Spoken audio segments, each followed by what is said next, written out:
Hi, everyone. It's very excited to be here together. And if you're wondering what the country is, it's Soviet Union that collapsed in 1991. But to the topic that we are about to discuss today, how to successfully launch a new mobile game. So my name is Misha. Again, I work for Huuuge Games. Maybe a few words about what Huuuge Games is. We are the game development company. We build games, develop games, launch games. And the company established a long time ago in 2002 in Finland. Some time after we opened first studios in Poland. And in 2015 and 16 launched our biggest title so far, that is Huuuge Casino and Building a Casino. And ever since we were doing more games, nowadays we have close to 30 games in our portfolio, from the casino vertical to regular casual games and dominoes, card games, etc. We have over 600 people working for us. So if anybody of you is looking for work in game industry, feel free to reach out to me. But to the topic. So what are the mobile games themselves? I'm not sure how many of us know, but actually mobile game market size is 1.5 times bigger than the Hollywood industry. So it was 68 billion in 2019. 2020 will be 76 billion, and the Hollywood industry is only 42 billion. So it's massive. Also, the mobile gamers are not the average 18 years old geeks who play in the garage on the PlayStation. It's actually average age is 36 years old, almost equally split between males and females. And only 33% of all applications that were downloaded are actually mobile games, but they are accounting for 74% of all the expenditure. So the potential here is massive. I'm sure some of these titles are familiar for us, like Pokemon Go or Fortnite, and I'm happy to dive in a little bit more details. Now, how do we make money, or how do mobile games make money? The traditional one is in-app purchase. So imagine you play the game, you're out of coins, you can purchase them as you can purchase anything. Another way is via in-app advertising. So by showing new games, or by showing ads. And the last but not least is the premium paid apps. So those are the games that you have to buy to purchase on the App Store. This is the very original business model that exists since the inception of the App Store. And a few more key terms in marketing already before we'll dive into details. The metrics or the names that we'd like to use are first organic. So we refer, when we say organic, to the users who downloaded our game without any paid advertisement. Non-organic would be the other side of the coin, where users would be playing our games because of the paid ads. Retention is one of the most important metrics, where we measure how many gamers, how many users come back to our games after a given period of time, weeks or month, etc. And last but not least is ROAS, or ROI, or return on advertisement spend. And that is a metric that clearly would define whether or not the game is profitable. Now let's speak a little bit about retention. I'm sure that it's not only mobile games, and many other businesses, if not all, are using retention. Why is this the most important metric? Let's look at example here on the bottom line, week of June 6th. We can see that the week 1 retention is quite comparable to the other weeks as well, right? It's 46% plus or minus. Now let's look at the example of week 5, where it's 26%, and compare it to the week of July 11, when it's 22%. So we can already see that something happened on the week of July 11, where our retention dropped by 4 percentage points. Why could it be? Maybe we did not very good marketing campaigns and brought not the right users. Maybe the competition jumped in and offered better product, right? Or maybe simple, it's a season. July is a holiday season, people not playing games, etc.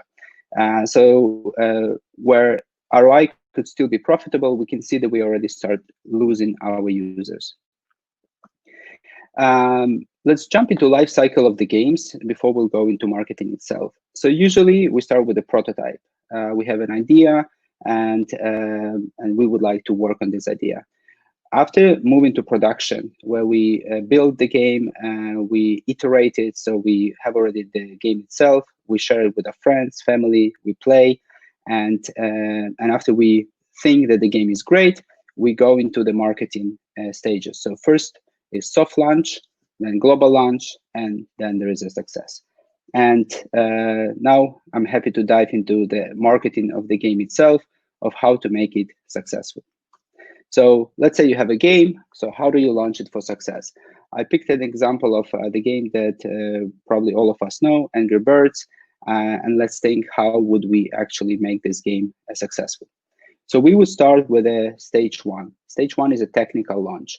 Technical launch means that we have a game already and we play with our friends, but we don't know if it's actually working even properly. So the purpose of this technical launch would be to test the game stability, to see if the data is flowing correctly, if everything is tracking properly, if nothing is lost, if the servers are not overheated, for example. Right, so we would like to collect a small amount of payers, do a small marketing campaigns to see if all of this working properly. We would go with a tier 4 country, for example, Philippines. Why Philippines is a good country? Because English in Philippines is quite high. So there is no need to translate the game into other language, to translate materials in other language, and the cost in Philippines are relatively low.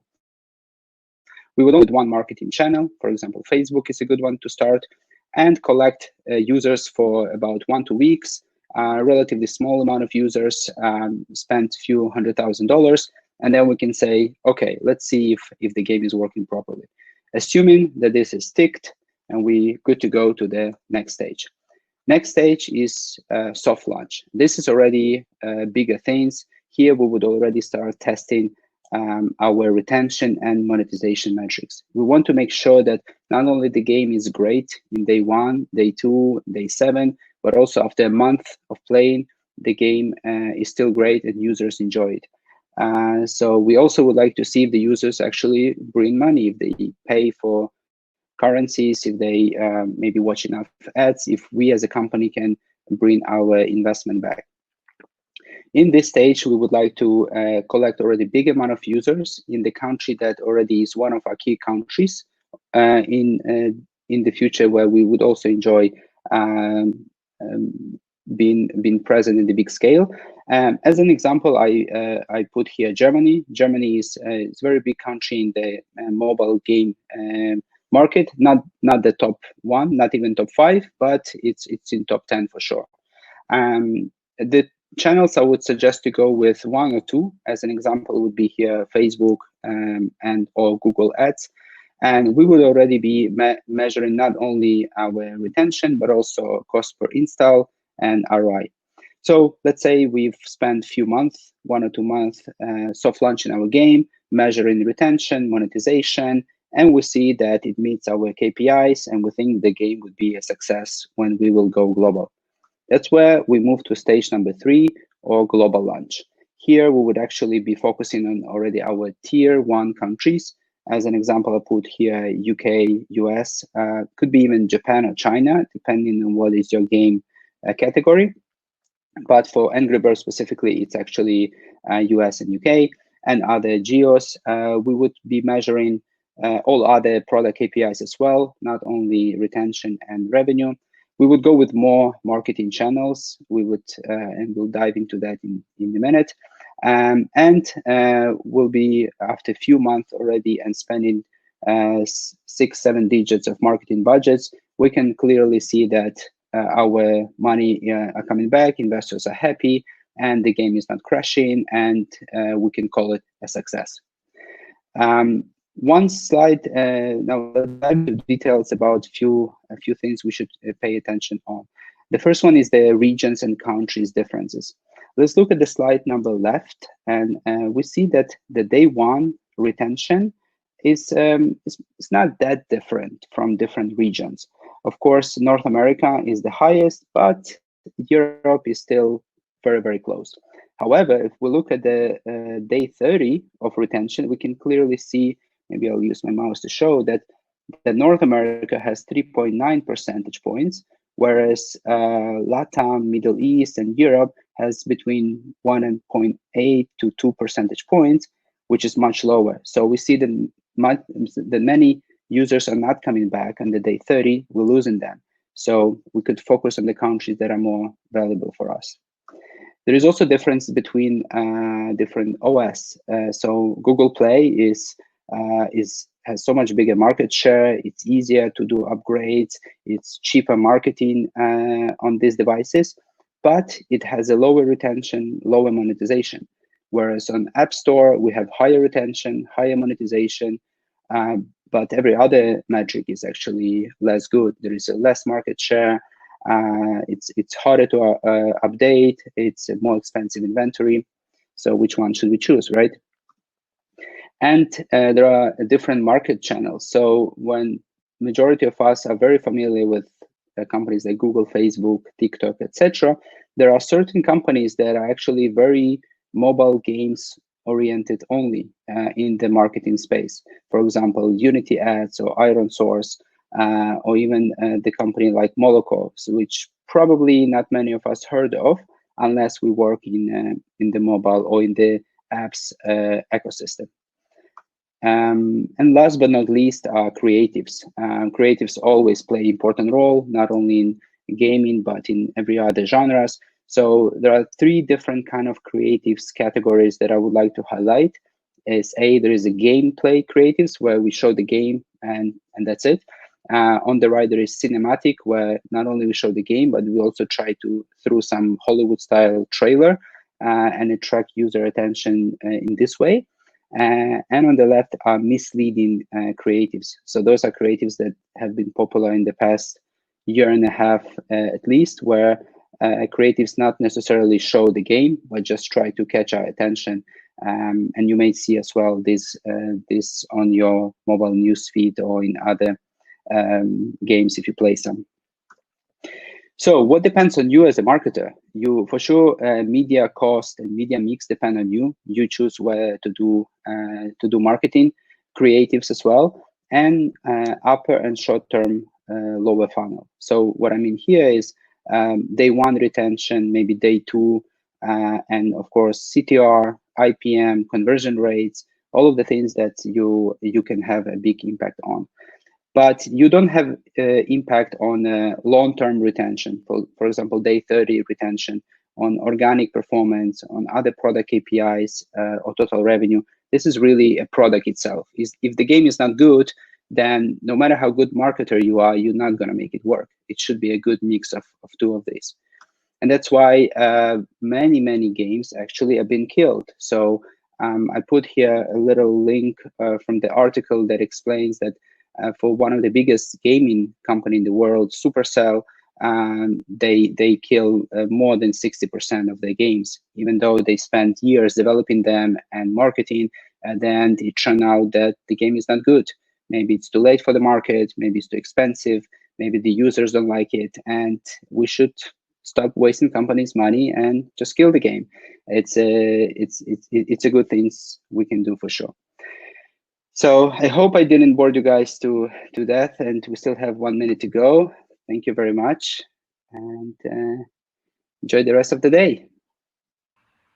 Cool. Thank you so much, Misha. That was really interesting.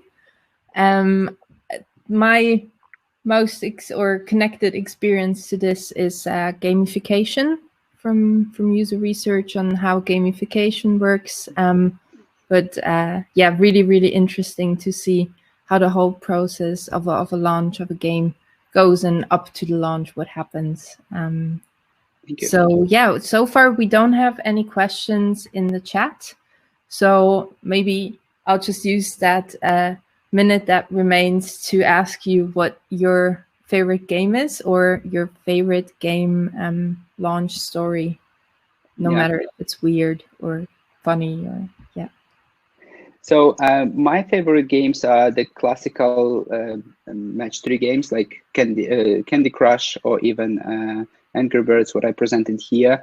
But when I was teenager, I obviously liked to play, Counter-Strike and other shooting games and racing games. And also I like to play FIFA with my friends, but those are different. But on the launch story, we have a lot of them, and actually I completely agree that in our case, probably close to 90% of the games we launched failed, and we keep on trying. So there's a rather small chance of being successful, but only those who try eventually will succeed. Yeah, definitely. Cool. We have one other question coming in over the chat right now. It's from Patrick, and he'd like to know what is the ratio of development to marketing cost for a game typically? A rough estimation. Yeah.